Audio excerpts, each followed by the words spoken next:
Samajwadi party सरकार बना रही है उत्तर प्रदेश में और 300 प्लस बना रही है। गौतम बुद्ध नगर की अगर बात करें, आप गौतम बुद्ध नगर देख रहे हैं, आप जिला महासचिव हैं गौतम बुद्ध नगर के, तो इसमें जेवर विधानसभा आती है, आप दादरी विधानसभा आती है, नोएडा विधानसभा आती है, तो इसमें आप कैसा परफॉर्मेंस दे पा रहे हैं? आप इसकी अगर बात करें तो गौतम बुद्ध नगर की 3 विधानसभा हैं, आपका दादरी है, नोएडा है और जेवर है। तीनों विधानसभाओं पे ही हम अच्छी खासी मेहनत करके एक कामयाबी की तरफ पहुंचे हैं और तीनों पे ही जीत दर्ज कर रहे हैं। तीनों पे ही हमारी जीत होगी। जेवर पे भी हम जीतेंगे, दादरी पे भी हम जीतेंगे और नोएडा पे भी हम जीतेंगे। जेवर विधानसभा में बताया जा रहा है बीएसपी और भाजपा की टक्कर है, इस पर आप कहां तक सहमत हैं और अपने आप को कहां पर देखते हैं? देखिए, ऐसी चीज़ों को जो भी बता रहे हैं वो भाजपा के लोग बता रहे हैं, क्योंकि भाजपा का अपना तौर तरीका है कि वो अगर किसी को फाइट से निकालना चाहे तो वो ऐसी पार्टी से फाइट बता देती है जो पार्टी फाइट में कहीं दूर दूर तक है ही नहीं। तो कोई बसपा की फाइट नहीं है, वहाँ राष्ट्रीय लोकदल के जो हमारे उम्मीदवार हैं भड़ाना जी, उन्हीं की फाइट है। अवतार भड़ाना जी वहाँ जीत रहे हैं और हमारी पार्टी वहाँ अच्छी खासी जीत हासिल कर रही है। नोएडा से सुनील चौधरी जी की फाइट में है बीजेपी के साथ, तो उनको आप कैसे देखते हैं? वो कितना आगे तक ले जा पाएंगे इस फाइट को? देखिए, जो अपेक्षाएं वहाँ के वर्तमान विधायक पंकज सिंह जी से जो जनता ने रखी थी वो उन्हें पूरा नहीं कर पाए हैं, उन पर खरा नहीं उतर पाए हैं। किसान आज भी लगातार बड़े लंबे समय तक धरने पर बैठा रहा, उस पर वहाँ के सिटी विधायक कुछ भी नहीं कर पाए। हमारी पार्टी ने उन्हें आश्वासन दिया है, हमारी पार्टी के प्रत्याशी माननीय सुनील चौधरी जी ने आश्वासन दिया है कि हमारी सरकार बनेगी तो जो भी उनकी मांग है वो मानी जाएंगी। इसीलिए उसी चीज़ पे हम वहाँ चुनाव जीत रहे हैं। दादरी से राजकुमार भाटी जी आगे रेस में चल रहे हैं या नहीं चल रहे? राजकुमार भाटी जी जिस दिन से चुनाव का बुगुल बजा उसी दिन से राजकुमार भाटी जी दादरी में अच्छी फाइट कर रहे हैं, चुनाव जीत रहे हैं और हमारी ऐतिहासिक जीत होगी। पूर्वांचल में आप समाजवादी पार्टी को कैसे देखते हैं अभी? देखिए, पहला छोर जो हमारा पश्चिमी उत्तर प्रदेश का रहा उसमें समाजवादी पार्टी और राष्ट्रीय लोकदल जो हमारा गठबंधन है वो बहुत ही अच्छी भूमिका के साथ आगे बढ़ रहा है। हम पहले ही प्रथम छोर में बहुत अच्छी भूमिका में रहे हैं, दूसरा हमारा जो सेकंड चरण रहा है वो भी बहुत अच्छा गया है। और अगर बात करें पूर्वांचल की तो पूर्वांचल तो हमारा समाजवादी पार्टी का गढ़ है, वहाँ तो कोई हमें दिक्कत ही नहीं है। राजभर के अलावा और किन लोगों को आप लिस्ट में देखते हैं? देखिए, स्वामी प्रसाद मौर्य जी, ओम प्रकाश राजभर जी और अपना दल जो हमारी वो हैं उनकी माता जी हैं राजमाता जी, उन सभी को, संजय चौहान जी, इन सभी की भूमिका गठबंधन के साथ बहुत अच्छी रही है और सभी लोगों का सहयोग रहा है। सर्व समाज की वोट हमें मिली है, उसी पे हमारी पार्टी की सरकार वहाँ बन रही है। ईवीएम पर कोई अगर सवाल उठाता है इस चुनावी नतीजे के बाद, तो उस पर आपकी क्या प्रतिक्रिया रहेगी? देखिए, बीजेपी अपनी आदत से बाज नहीं आती है। बीजेपी अभी आपने देखा कि ईवीएम मशीन जहां रखी हुई हैं वहां लोग प्लास, हथौड़ी, पेचकस, इन चीज़ों का वहाँ क्या मतलब था? ऐसी चीज़ जिसका वहाँ कोई मतलब नहीं होना चाहिए, ऐसी चीज़ों का वहाँ क्या मतलब था? वहाँ पेचकस इस तरीके की जो ये एक्टिविटी कर रहे हैं, जो स्थिति है और जो हमारी देश का चौथा स्तंभ जो मीडिया है, जो ईमानदार मीडिया है, वो जो कल से दिखा रही है, मैं उस पर भी सवाल उठाने चाहूँगा कि ईमानदार मीडिया इतना बढ़िया दिखा रही है कि जो चुनाव प्रथम चरण का भी नहीं हुआ था उस समय भी वही चीज़ दिखा रही थी वो जो आज दिखा रही है।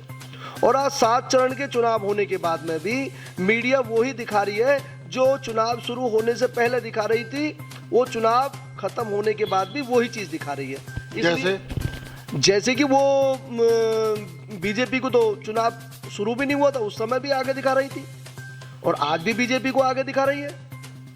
तो हमें नहीं लगता कि इन्होंने सर्वे कहाँ किया है, इनका कहाँ सर्वे हुआ है, किसी घर में बैठ के सर्वे हुआ है, किसी कार्यालय में बैठ के सर्वे हुआ है, जनता के बीच इनका सर्वे नहीं है। जनता समाजवादी पार्टी की सरकार बना रही है और ऐतिहासिक जीत होगी। आप कितनी सीट ला रहे हैं? हम 300 प्लस सीट ला रहे हैं। हमारी मेहनत है, पार्टी की मेहनत है, इसलिए हम 300 सीट ला रहे हैं। अगर गठबंधन करने की जरूरत पड़ी तो किस पार्टी से गठबंधन करेंगे?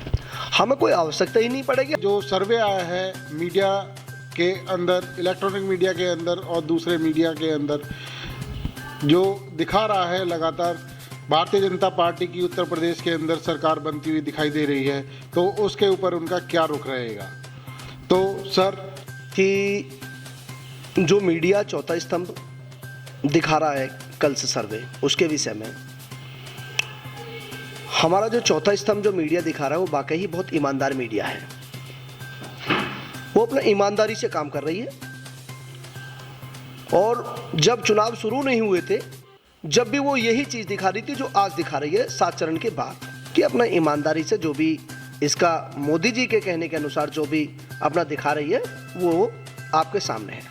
आपका कहने का मतलब है इलेक्ट्रॉनिक मीडिया जो कि टीवी वाली मीडिया है। हाँ, टीवी वाली मीडिया, जो टीवी पे मीडिया दिखा रही है, वो टीवी पे जब चुनाव शुरू भी नहीं हुआ था, जब भी वो वही उतनी ही सीट दिखा रही थी।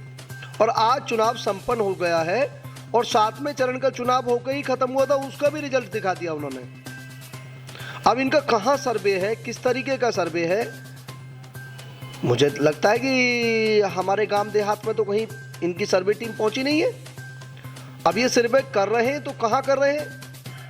भारतीय जनता पार्टी का जो मजबूत स्तंभ है आरएसएस, उसने भी भारतीय जनता पार्टी की 100 से 125 सीट बताई हैं, पर मीडिया उससे भी बहुत आगे ईमानदारी से निकल गई। मीडिया अपना ईमानदारी से आगे पहुंच गई, वो आज भी सरकार बना रही है। सोशल मीडिया धरातल पर जाती है, सोशल मीडिया गांवों में जाती है, सोशल मीडिया मेहनत करती है, सोशल मीडिया ईमानदारी से अपना काम कर रही है। वाकई बहुत ईमानदारी से मैं उनकी ईमानदारी की सराहना करता हूं। वो गोदी मीडिया नहीं है, इसलिए हम उसका स्वागत करते हैं। और आप देखना, 2 दिन की बात है, 2 दिन बाद इसके उल्टे आपको दिखाई देंगे समीकरण। 300 प्लस समाजवादी पार्टी सरकार बनाने जा रही है, विकास के नाम पे सरकार बनाने जा रही है। उत्तर प्रदेश की जनता को माननीय अखिलेश यादव जी पर भरोसा है, उनके अंदर विश्वास है, उन्होंने वोट करी है और ईमानदारी से वोट करी है। यही गोदी मीडिया 2021 के चुनाव में बंगाल के में वही ईमानदारी से अपना दिखा रही थी और उन्होंने शुरू से एंड तक बीजेपी को ही जीत दर्ज कराई, पर वहां उसके विपरीत मिला, उल्टा हुआ। वहां ममता बनर्जी सरकार बना गई और ये लोग जो वहां जिस तरीके से यहां चुनाव प्रचार कर रहे थे, उसी तरीके से अमित शाह जी वहां भी घर घर पोस्टर बांट रहे थे। जब उनके सामने पोस्टर बांटते हुए जो खाली सिलेंडर लाके दिए देश के गृह मंत्री जी को, जब वो प्रचार करना, घर घर जाके पर्चा बांटना बंद किया कि इन्हें कहां से भराएं, जो आपने ये सिलेंडर दिए थे, आप ये कहते हैं कि हमने ये सिलेंडर दिए, इन्हें कहां से भराएं? तो कुछ नहीं है, समाजवादी पार्टी सरकार बनाने जा रही है और जिन्होंने ईमानदारी से काम किया है उनकी हम सराहना करते हैं। ईवीएम पे हमारा इतना बताना है आपको कि ये जानबूझ के इस तरीके का जो भारतीय जनता पार्टी अभी से ही इनके लोगों ने कई जगह ईवीएम मशीन को उठा के लेके भाग जाना, फर्जी वोट डलवाना, इन्हें अपने ऊपर और अपने विकास के ऊपर विश्वास नहीं था, इसलिए इस तरीके के काम कर रहे थे। कहीं प्लास पेचकस लेके पहुंच जाना, कहीं हथौड़ी लेके पहुंच जाना है। लोकतंत्र में ये एक महान दिवस के रूप में मनाया जाता है। इससे देश की राजनीति, प्रदेश की राजनीति एक अच्छी दिशा तय करती है। वहां अगर उसके साथ छेड़खानी कर रहे हैं ये लोग, तो इससे ज्यादा गलत कुछ नहीं हो सकता। हमें अपनी उत्तर प्रदेश की जनता पर बहुत बहुत भरोसा है और हम 300 प्लस पे सरकार बनाने जा रहे हैं समाजवादी पार्टी की, इसमें हमें कोई नो डाउट